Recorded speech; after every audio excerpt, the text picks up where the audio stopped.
Now, let us have a look at the mechanism of hemiacetal formation.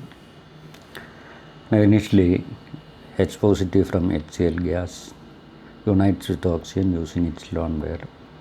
So that oxygen atom gets a positive charge, and that positive charge is neutralized by taking up this pair of electron by electron pair into the orbital of oxygen, shown by this arrow. Then the valency of carbon decreases to 3. It gets a positive charge. Then ROH, acting as a nucleophile, establishes a bond with the positive carbon, so that oxygen atom gives one of its electron to positive carbon. Then oxygen atom gains a positive charge. Now that charge is neutralized by absorbing this pair of electron into the orbital of oxygen, so that hydrogen is given out as H positive. So initially absorbed H positive is gone out. So H positive or HCl is a catalyst. Now this reaction is reversible, and H positive may connect this oxygen atom. Now here, due to the plus I effect of alkyl group, there is higher electron density over oxygen than this oxygen. So H positive prefers to attack this oxygen. So lone pair of this oxygen atom is given for bonding with the H positive, so that ROH bond is formed. Oxygen atom carrying a positive charge. Now, one water molecule establishes a bond with the hydrogen using the lone pair of oxygen. Simultaneous movement of this pair of electron in this direction. Valency of carbon increases. To maintain the valency for this bond shifts towards oxygen, means this pair of electron is taken up by the orbital of oxygen, so that oxygen gains an extra electron and a neutral charge, and we get back ROH and the aldehyde, that is, the reverse reaction has occurred.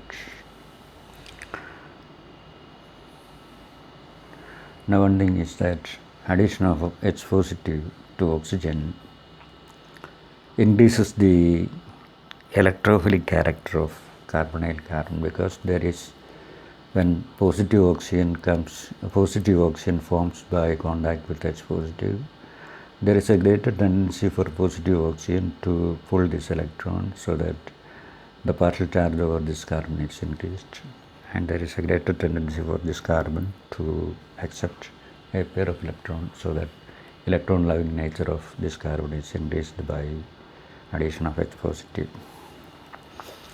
Now ketone formation is a reaction between a ketone and ethylene glycol.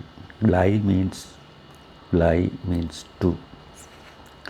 So two OH groups, two odd groups are present, all OH. Ethylene is the basic structure here, CH2 bond CH2,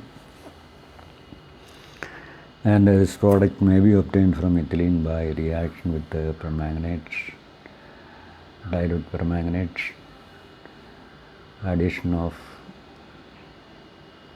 two OH groups, and hence the name ethylene glycol. So ethylene reacts with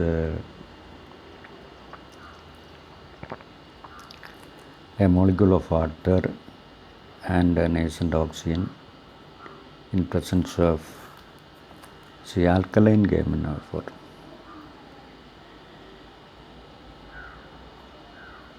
The product is ethylene glycol.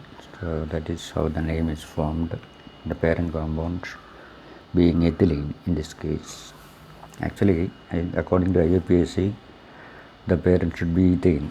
So it should be ethane 1,2-diol, but a common name, trivial name, sadharana pere, ethylene glycol. In presence of HCl gas, the two H atoms and oxygen combine to form water, so that the two valencies over this carbon, one valency getting directly bonded to oxygen, the other valency getting directly bonded to oxygen, we get CO, CO, CS2, CS2, C, CS3 twice, a cyclic structure is formed. So this is called a ketal, K-E-T-A-L, ketal.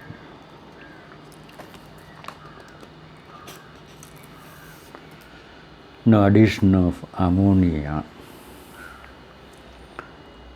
Addition of ammonia. Ammonia is a nucleophile, has a lone pair of electron. Then CO group polarizes like this, or ionizes like this.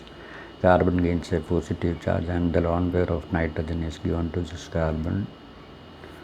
So we get O negative, NH3 positive getting connected to this carbon. Then the NH3 positive group getting connected to this carbon removes NH as H positive, and this H positive combines with O negative to produce OH. Now, in presence of acids, the OH becomes OH2 positive, and here the NH2 group is more basic than OH, but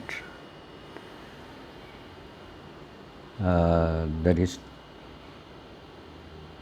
formation of ammonia by removal of this hydrogen as H positive by the shift of OH bond in this direction, and that makes this reaction reversible. So we are not getting any product by protonation of ammonia, only the reverse reaction, the starting compounds are formed.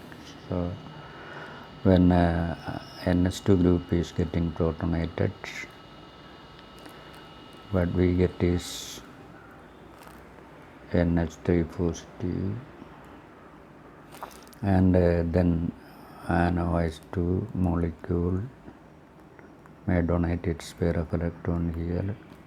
This bond may shift in this direction, and this bond may shift in this direction. We get free ammonia and the aldehyde and H3 positive, so the reaction is reversed, and the reaction does not lead to any product. So the more basic group will be protonated, and also there will be an equilibrium in which the OH group is also protonated. When OH group is protonated, it is removed as OH2 positive. It is removed as OH2. It becomes first OH2 positive, and then it is removed as OH2 by shifting this pair of electron. Then simultaneously an NH bond will be shifting in this direction, and we get an imine structure. So the mechanism will be CH3, CH, OH2 positive, NH2, oxygen of water, donates pair of electron. This NH bond will be shifting in this direction, and this bond in this direction, and we get what is called C double bond NH, H2O, and H3O positive. So an imine is the product. And the net reaction, you need not worry about these mechanisms. Net reaction is 2 H atoms of ammonia combined with oxygen atom of CO group, removal of water in presence of acid, and we get the imine as the product. So this is imine.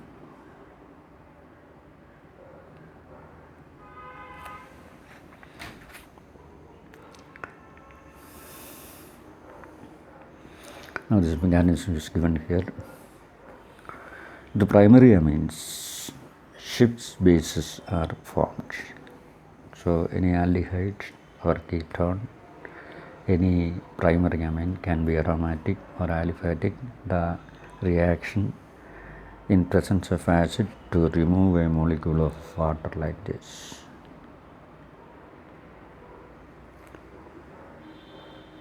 And as we get C double bond NR and H2O, and this is called a Schiff's base. So this is a Schiff's base.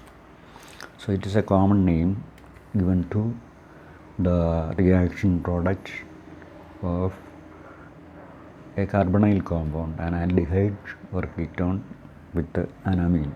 An amine can be a primary amine, of course, and it can be an aromatic or aliphatic primary amine, and then the aldehyde can be aromatic, aliphatic, or it can again be a ketone. So its bases are formed. Now these types of reactions where two molecules react to eliminate a simple molecule like water, HCl, H2O, etc. Such reactions are called condensation reactions.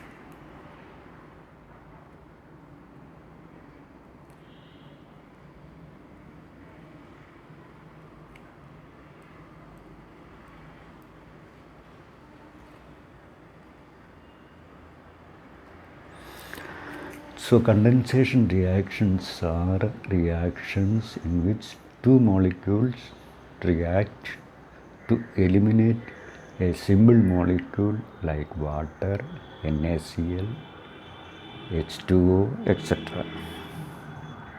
H2O is water, of course. So H2O, NaCl, HCl, etc. Such reactions are called condensation reactions. So this is a condensation reaction, this is again condensation reaction.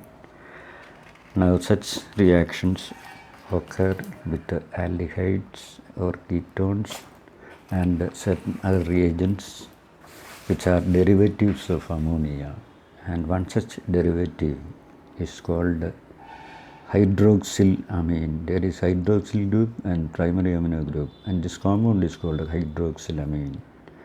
And the common products are called oximes. OXIMES, oximes are the common name of the product formed. It is a condensation reaction where the oxygen atom of the carbonyl group C double bond O reacts with the two H atoms from the amino group, so that C double bond NOH is formed, and such compounds are called oximes. Here we get an aldoxime because the carbonyl compound is an aldehyde, aldoxime. Similarly, if the starting compound is a ketone, then we call it ketoxime. We can particularly name this compound as acetaldoxime.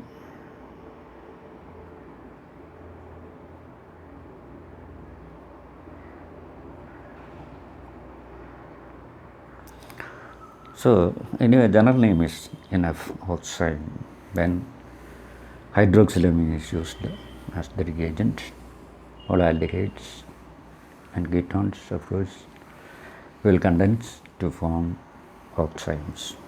Now another ammonia derivative is hydrazine, HYDRAZINE, and the products are generally called hydrazones, and hydrazine is two NH2 groups directly bonded. So this is hydrazine.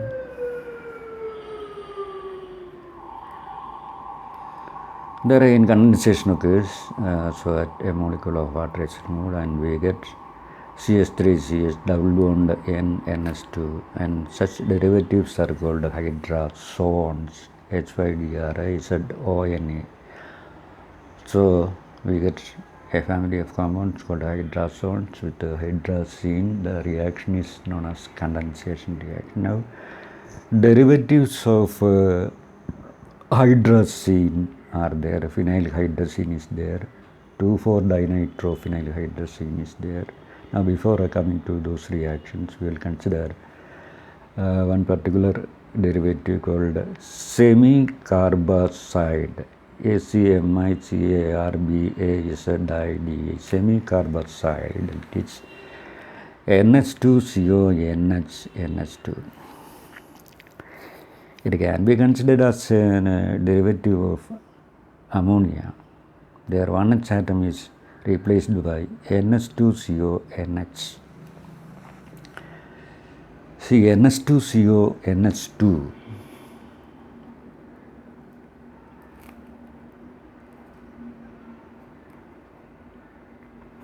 this compound is called urea, and urea is a resonance hybrid where this lone pair of nitrogen is given here and there is bond polarizes. So again this lone pair may be given here and this bond polarizes. So that these two lone pairs are in resonance with the carbonyl group. So I have numbered them as 1 and 2.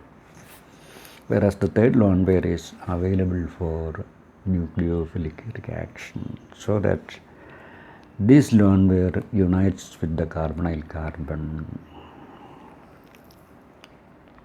These two lone pairs cannot undergo nucleophilic reaction because they are involved in resonance with the carbonyl group, as in the case of urea.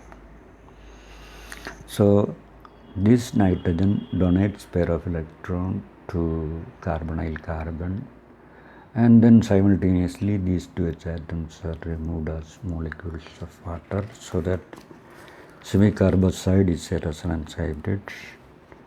So the free NH2 group combines with the oxygen atom of the carbonyl group. So we can say the lone pair here unites with the carbon, the CO bond polarizes, we get O negative, NH2 positive. Then here NH2 positive, OH positive is given to this O negatives, it becomes OH NH. Then H positive combines with OH to form OH2 positive, and this CNH bond polarizes in this direction, forms a bond here, and this OH2 positive is removed as water, so we get C double bond N, NHCO, NH2. So that reaction is NH2 combining with the oxygen atom of the carbonyl compound, and this is the NH2 connected to NH, not this NH2, because the lone pair here is given to resonance with the carbonyl group. So remember that. The urea part is not involved in condensation. This is the urea part. So we get semi-carbazone, just like hydrazone, the derivative is called the semi-carbazone, the condensation product is called the semi-carbazone. Now there is a particular reagent called the Bosch's reagent. It is a solution of 10% solution of 2,4-dinitrophenylhydrazine in anhydrous methanol acidified with the concentrated sulfuric acid. Now we get orange red crystalline precipitate. That's a particular variety. So we will see the precipitate as crystals. And both aldehydes and ketones will give this 2,4-dinitrophenylhydrazone derivative with the 2,4-dinitrophenylhydrazine compound reagent, and the reagent known as Bosch's reagent is prepared by dissolving about 10 gram 2,4-dinitrophenylhydrazine phenylhydrazine itself. 2,4-dinitrophenylhydrazine itself, about 10 gram in 100 ml methanol, and adding about 5 to 10 ml of concentrated sulfuric acid. So that reagent is known as Bosch's reagent, and take 1 ml of the Bosch's reagent and you add 1 or 2 drops of the aldehyde or ketone, or a pinch of the aldehyde of ketone if it is solid. Then you heat it on a water bath for 5 minutes, you will get orange red precipitate, and this is a test for both aldehydes and ketones. So Bosch's reagent is a solution of acidic solution of 2,4-dinitrophenylhydrazine. Now here is the nitro groups are introduced into the benzene ring system so as to facilitate the removal of this hydrogen as H positive, and again this high molecular weight portion will give a solid character, and again it may give a crystalline character to the solid substance. So the derivative is also a crystalline solid having orange red precipitate. So if a compound is supposed to be an aldehyde or ketone, few drops of the substance added to Bosch's reagent 1 ml and heated on a water bath gives an orange red precipitate. So that's a test for aldehydes and ketones. Now the reduction reactions of aldehydes and ketones. Now the particular named reactions are important, so you must remember these reactions. One reaction is known as Wolff-Kishner reduction, WOLFF, Wolff-Kishner Kishner reduction. Now the aldehyde or ketone is first converted to the hydrazone. Hydrazone is obtained when aldehyde or ketone reacts with the hydrazine, and hydrazine is NH2 bond NH2. Now hydrazone has got the general formula C double bond N NH2. Now in presence of alkali, potassium hydroxide, in a high boiling solvent like ethylene glycol, you have to maintain a high temperature, so ethylene glycol is used. Ethylene glycol, due to extensive hydrogen bonding in the compound, can have a high boiling point, and here potassium hydroxide is a base. In basic medium the reaction happens.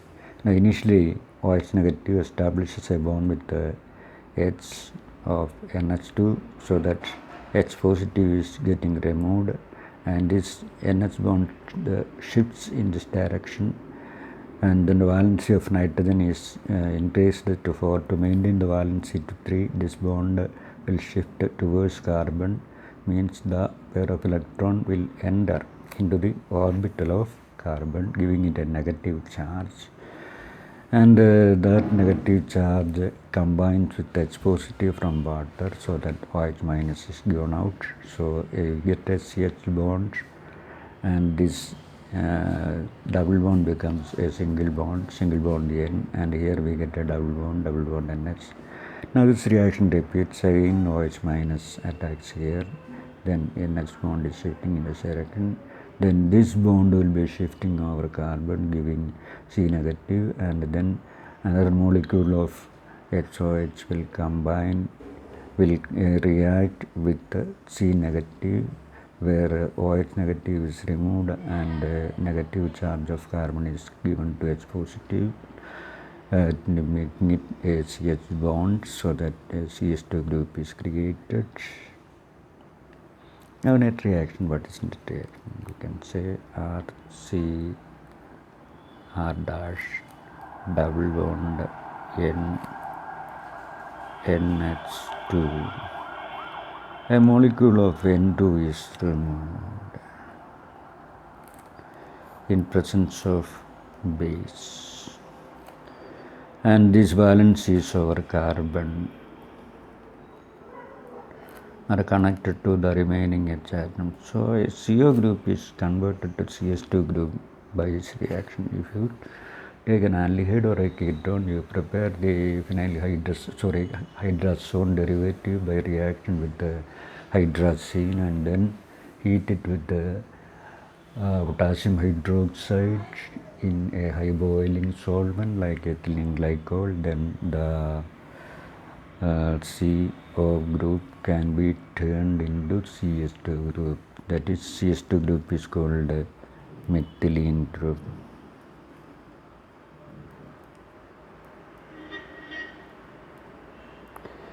METHY-LENE methylene group, and the CO group is called the carbonyl group.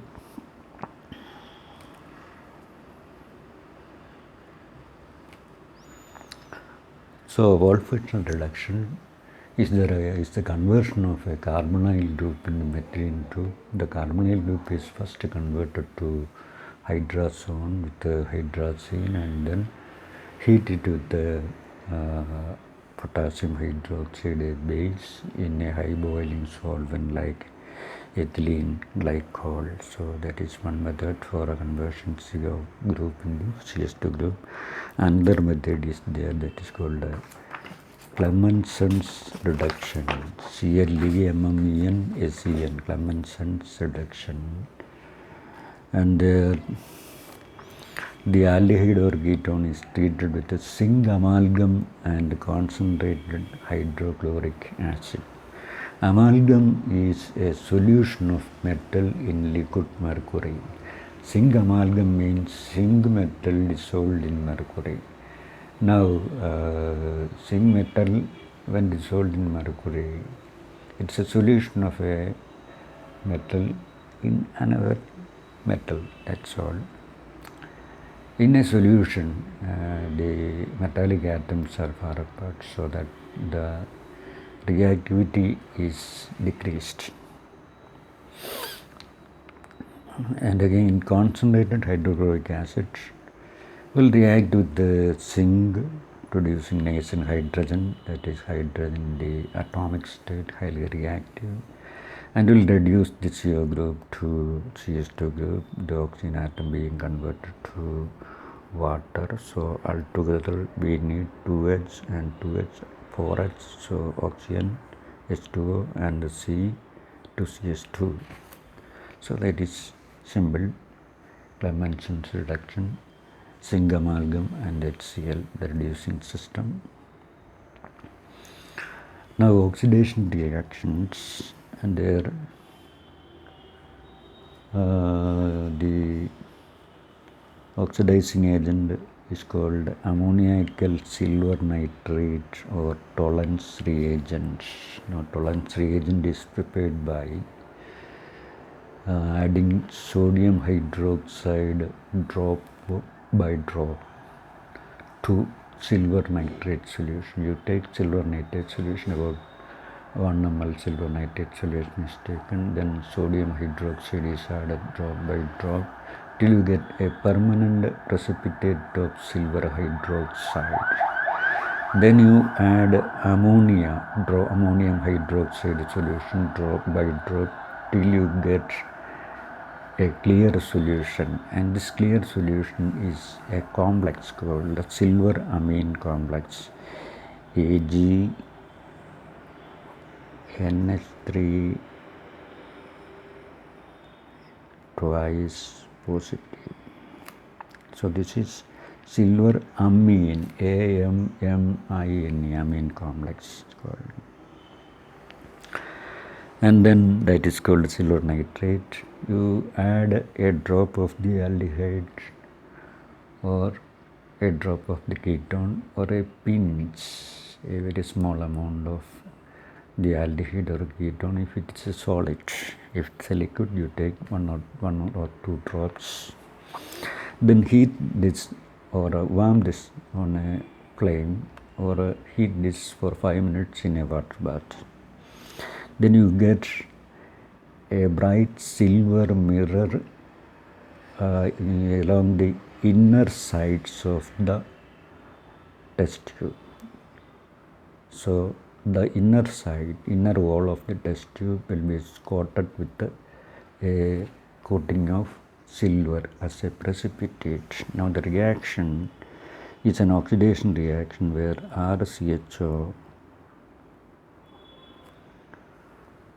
RCHO is oxidized to RCOOH.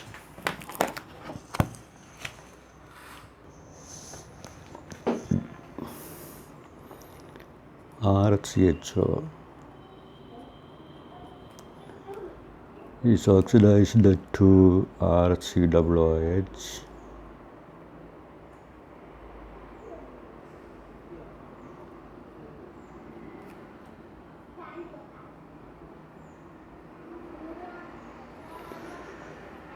And the medium is alkaline in nature. So we can add OH negative, and the products are RCOO negative because the acid is ionized, and Ag silver. Then ammonia molecule, since it is existing as free ammonia, and then we have H2O.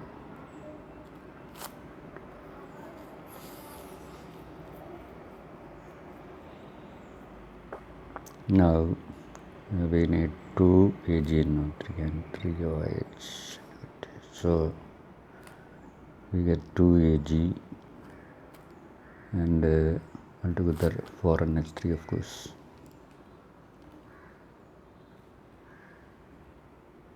And how many molecules of water? 3 H here and 1 H here, so 2 H2O.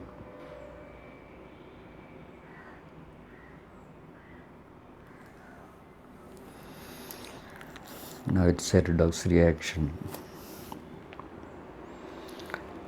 Consider CH3CHO.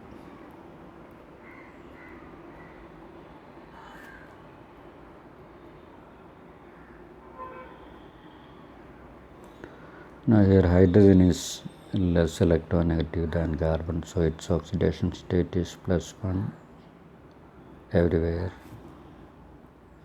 Oxygen usually has the oxidation state -2. Now carbon here is -3. Now we don't know the oxidation number of this carbon. Then +3 -3 cancels, so that we neglect this portion. And here +1, that is 1 + x -2 equals 0, or x equals 1. So carbon in RCHO is having an oxidation state of +1. So we consider it as RCOOH, RCOOH. Now let it be CH3 COOH.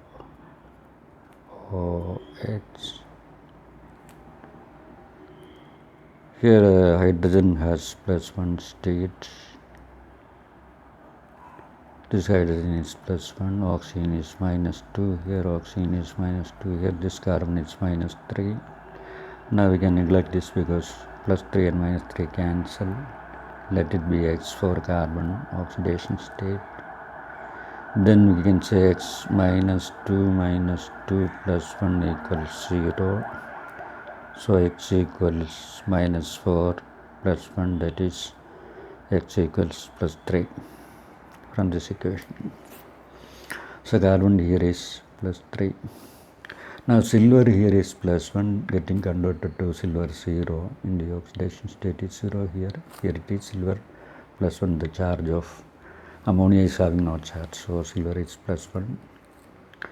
So the change in oxidation is from +1 to +3, that is removal of 2 electrons, -2 electrons. So here silver is +1 converted to 0, here we need only 1 electron.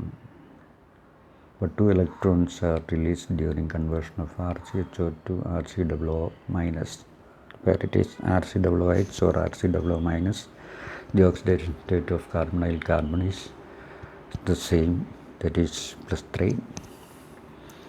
So that we should write a number 2 here, and then we can say 2 Ag can absorb 2 electron.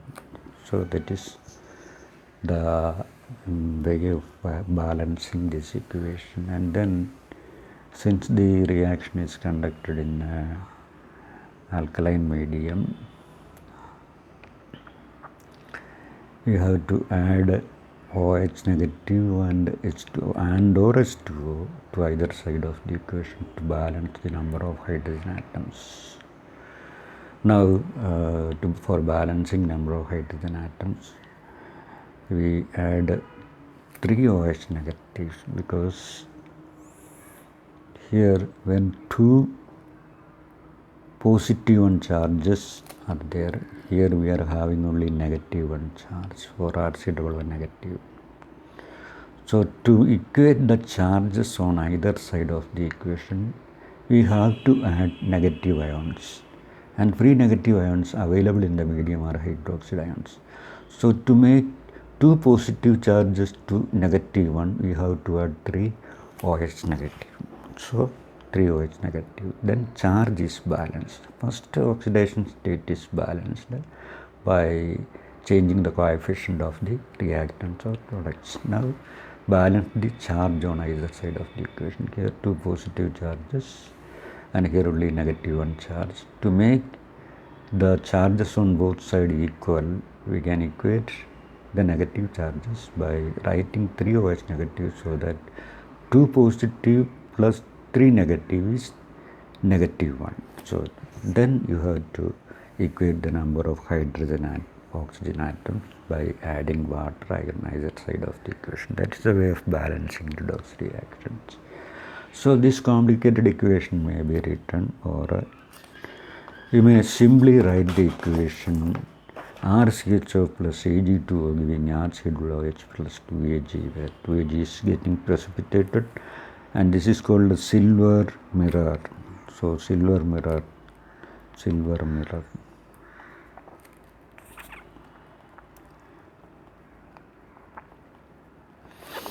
Because silver oxide is assumed to be in a solution state in the medium. Actually, that is not the fact. This the clear aspect is this one, but it is a complicated equation. So this equation is enough. Now there is another test for this test is specific for aldehydes only, not for ketones. Only aldehydes give a tolerance test. Then Fehling solution test is also given by only by aldehydes, not given by ketones. Now the Fehling solution consists of 2 components, Fehling solution A and Fehling solution B.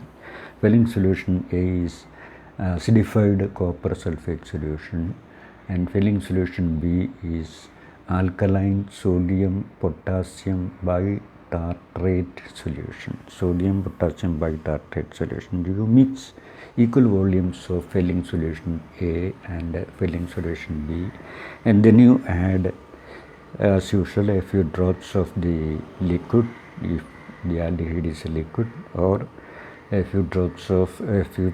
pinch of the solid if the aldehyde is a solid, and then warm it or heat it on a boiling water bath. You will get, after 5 minutes, you will get a red precipitate of cuprous oxide.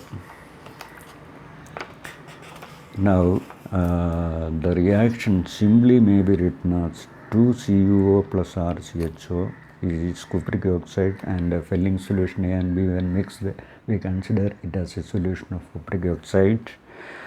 2CuO is written here because Cu2 is the red precipitate formed, and RCHO is converted to RCOH. That is a simple equation, and a complicated equation may be written like this, that is RCHO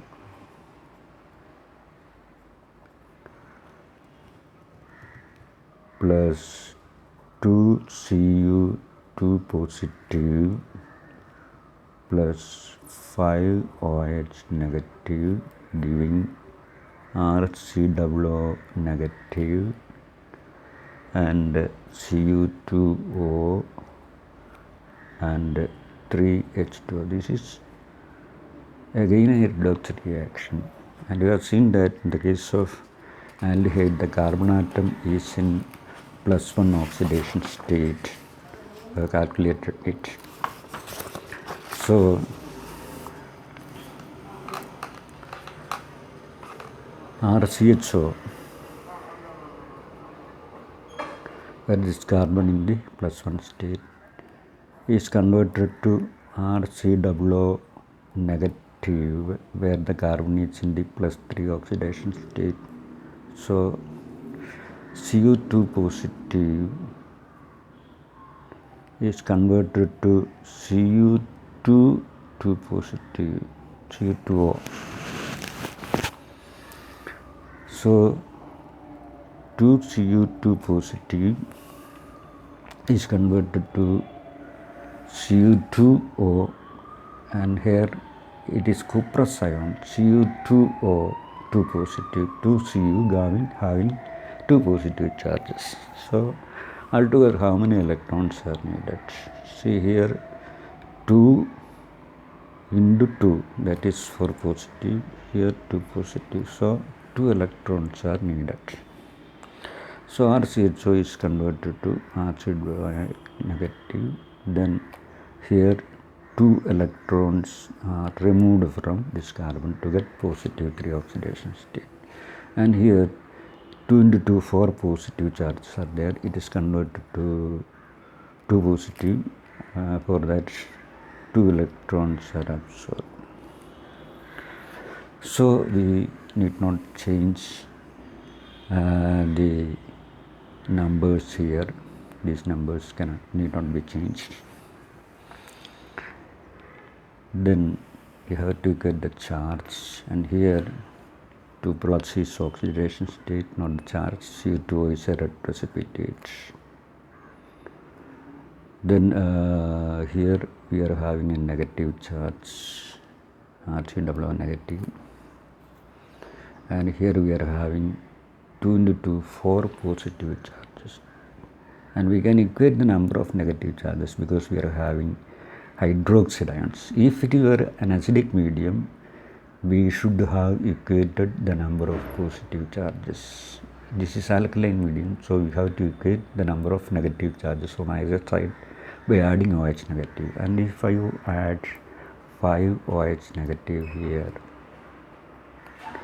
then 2 into 2, 4 positive plus 5 negative is -1. So the charges are balanced. Now you equate the number of hydrogen and oxygen atoms on either side by adding water to either side of the equation. So here we have 5 oxygen and 5 hydrogen, and here one H is there because RCOO negative does not contain any H, so altogether 6 H, and here 1 oxygen, and here 2 oxygen, and here also 1 oxygen, so 3 oxygen atoms here, and 5 plus 1, 6 oxygen atoms here, and 5 hydrogen atoms here. So you have to add 3 more oxygen atoms by putting 3 H2O. So that is the redox reaction.